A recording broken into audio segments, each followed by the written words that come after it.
Hey again, everyone. Welcome back to another episode of Speaking of Sundara, where I talk about Sundara Dawn of a New Age, my fantasy RPG setting. As folks who've been watching the videos are no doubt aware, we don't have any new stuff coming out right now. Lots of things are currently in the works because everything was put on hold by the whole OGL snafu that we've hopefully dealt with and that won't be bothering us again. But between now and then, I sort of wanted to talk about some of the things I was doing with the setting and some things that might have either slipped past some readers or if you didn't get certain books, you may just not be aware of. And this week, I wanted to talk about something that's fairly close to my heart with the setting, something that's been a goal of mine since I started it. And I figured rather than just leaving it between the lines for folks to read up on their own, I'd just come out and say it and talk about it and see how that works into the future of the setting and if it's something players really want to see more of brought to the forefront. But since you read the title, you know why we're here. And I wanted to talk about the kind of adventures, the kind of stories that I designed Sundara to really support, and the kinds of things that it really isn't meant for or won't work for.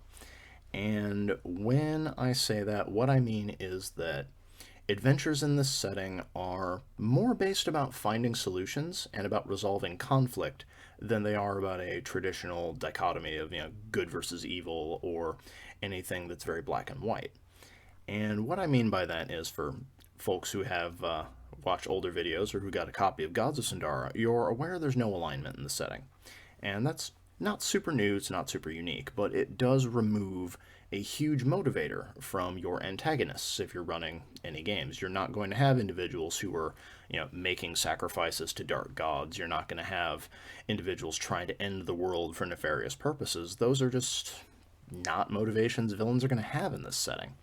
But with that said, as I've said previously, it doesn't mean there's no conflict just because there's no universal good or universal evil. In fact, I'd argue you're going to have more conflict because now you don't have a universal definition of what's good and what's bad. So you have all these different cultures, all these different societies, whether it's cities versus towns, whether it's two towns against each other, whether it's just two different cultures trying to live as neighbors. Everyone's trying to figure out how to live peaceably and how to get the resources they need. And that's where our characters come in, honestly. I would really say two major groups of stories that I feel Sundara is very good for telling. And one of them is just going to be conflict resolution, and another is going to be exploration, or dealing with an issue that isn't so much a conflict as it is just a problem to be solved. And what I mean by that, we'll start with the second category first. Exploration and problems. I've mentioned it, again, previously in other videos for folks who aren't aware of it. There's a realm in the setting called the Prim, short for the Primal or the Primeval, depending on who you're talking to. And that's the realm where the gods reside. It's the realm magic comes from, and it's sort of the spiritual realm overlaying the actual material realm. And occasionally it'll just leak through the boundary, and weird things will happen, and it'll create monsters. It might lead to distortions of reality. It might do all sorts of weird stuff. And while it's supernatural in the way that it looks and the way that it feels, it's treated very much like a natural disaster, of whether it's knowing that you might have a nuclear meltdown or there's a earthquake that just destroys a particular civilization that just came without warning. These are the sort of things that folks just deal with in Sundara. And a primquake might lead to, say, a spontaneous generation of a whole new type of monster.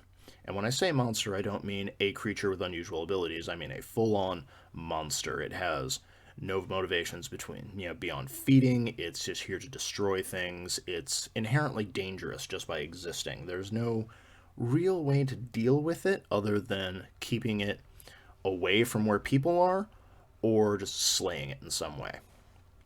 And that's a very straightforward sort of Geralt of Rivia sort of situation. And in that kind of story, your characters take on the role of the monster hunters. You need to protect people from it, whether you're caravan guards or you're setting up in a city or you're just trying to hunt the monster for a bounty. That's something that is very traditionally an adventure story, but it's also something that I don't think we see enough of when it comes to our fantasy stories. There's a lot of evil cults, there's a lot of devil worship, there's a lot of dark fiends and necromancers and whatnot, but none of that is really a thing in Sundara you're going to have to deal with. Well, you'll have the motivations, but there's no devils, there's no demons, there's no dark gods. So we have to fill in other plots. And that brings us to conflict resolution, which is the other half of this coin. And when I say that, is technically all plots you've ever run, every adventure you're in, is some sort of conflict resolution. That's kind of a broad category. But what I mean when I say that is that there generally aren't a kind of moral judgments or a serious moral component in a lot of the adventures that I think Sundara works best for. It's there in the background, but it's less upfront. It's not that, light versus dark sort of thing that we're very used to. And a good example of that is if folks were to go to Silk Gift, the City of Sails. Silk Gift, as I've said previously, it's a city based on invention, and it is a very wealthy city because it tends to make a lot of very unique things, and it's very powerful as far as commerce and its location and the things that it produces. As a result, the city took all of that wealth, and it chooses to support those who live within its bounds and its surrounding neighbors. So if you don't have anywhere to go, if you have skills but you don't have the backing, I suppose, you don't have a house, you don't have savings, you don't have any of that, you can go to Silk Gift, and they will just give you a house and give you food and help you find a way to practice your trade. And that seems kind of revolutionary to a lot of people, but it's also that thing of, as I mentioned in the supplement itself, this kind of stops certain plots from existing. Of banditry is not really a thing in the region. People tend to take up thievery, banditry. They tend to form gangs when they don't have their needs met, when they don't have resources. So you're not going to really find that, in a city where everyone has food, has a place to live, has their basic needs taken care of. You don't need to form a street gang at that point. You have everything you would normally be stealing or intimidating other people for. It might still happen, but it's much more unlikely. You need to get a lot of people who are all very dissatisfied or who need something from you to form that kind of power structure. But the flip side of that coin is what you might find in Silk Gift are, say, industrial espionage plots. As a city of invention, there's all sorts of people trying to create the next big thing, whether it's the next big alchemical discovery, or they're trying to create a new material in metallurgy, they're trying to engineer a new power source. Any of these things could show up, and there's going to be outside forces who want to sabotage that, or who want to steal it in order to make it their own and be the first one off the block, especially if those people are from cities outside of Silk Gift where they don't have that setup, whether it's a more traditionally merchant prince style family from another city who just wants all of the money that would come with this particular discovery, or they want to monopolize it, or it's from a competing city who wants to stop Silk Gift from becoming more powerful by creating the next big thing. And in that case, those are the plots your characters might get involved in, whether they're hired to be the saboteurs or they're hired to protect inventors from that sort of action, especially if they're going to be assassinated before they can discover something, if you want a sort of Captain America style plot. And those are the things I talk about when I talk about conflict resolution. There's no definitive plot style, but there's also no definitive answer to the plot. As an example, say you had your very traditional plot of there's bandits on the road outside of one of the small towns, and players decide, this is what you need to solve. This is the problem before you. A traditional RPG would say you go out, you find the bandits, you either kill them or you beat them senseless and you bring them in and you collect the bounty and move on with your life. You could still do that. That is an option in Sundara. But at the same time, the setting isn't going to require you to do that. Whatever solution people want to take to a problem, they should be encouraged to use that option, whether it's choosing a new trade route that the bandits can no longer as easily deal with. Perhaps you want to negotiate with Horde Reach, and so now major goods are shipped via airship, and that's just beyond the capacity of the gangs on the ground to deal with. Maybe you find them and make them an offer. You find out why it is they've all turned bandit. Is it because, a certain military regiment was disbanded, so now you have a bunch of soldiers with nowhere to go and nothing to do? You're adventurers. Maybe you hire them to become part of your band. You incorporate them as a mercenary company. You get them work and you stop the problem while finding a whole new solution for it. And these are things I really wanted to encourage players and GMs to be more creative with, but I also wanted to ensure that the setting feels weird and wild and varied enough that none of the plots people are faced with feel generic or feel just the same old RPG plot or feels like a level grind of you're just here for now to get whatever resources to forward on to the point where you're powerful enough to deal with the actual plot of your campaign.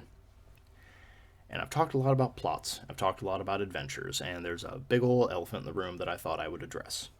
And the short and simple version is that while there's a lot of city guides, there's the town guide, there's the guide for gods, there's a lot of species books, there are no modules for Sundara as of right now. And the simple reason for that is modules take a lot of time and energy to write, and if I'm very honest with you, they don't sell all that well. So there's a lot of people who have asked for modules from me in the past, and then when I write something and it comes out, they don't get a copy. And it's one of the unfortunate things of the reason I release Sundara the way we do is I don't have a year, 2 years, etc. to put together big books to release. I have bills to pay next month. And so books tend to come out on a monthly basis. And so that's my question for you all is, if I were to start writing modules for Sundara, whether it's in Pathfinder Classic or in D&D 5e or Savage Worlds or Pathfinder 2nd Edition, whatever edition we choose, is that something you would be interested in picking up? And is that something that you would help make a winning proposal?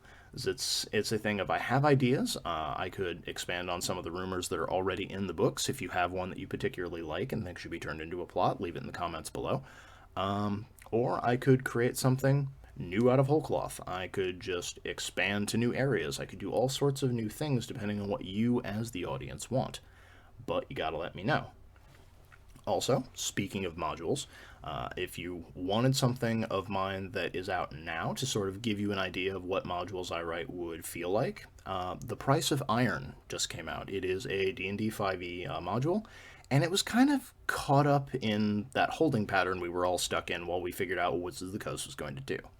So a link to that should also be below, along with all my other supplements. It is not from Azukail Games, but I think it gives a good example of the kind of things I'd like to do with Sundara and how intricate that I would like to keep, even just a one-shot game. But that's it for this week. Sorry it was a little wider in scope than I intended, but hopefully folks are interested. You want to check out the setting. And till next time, happy gaming, everyone.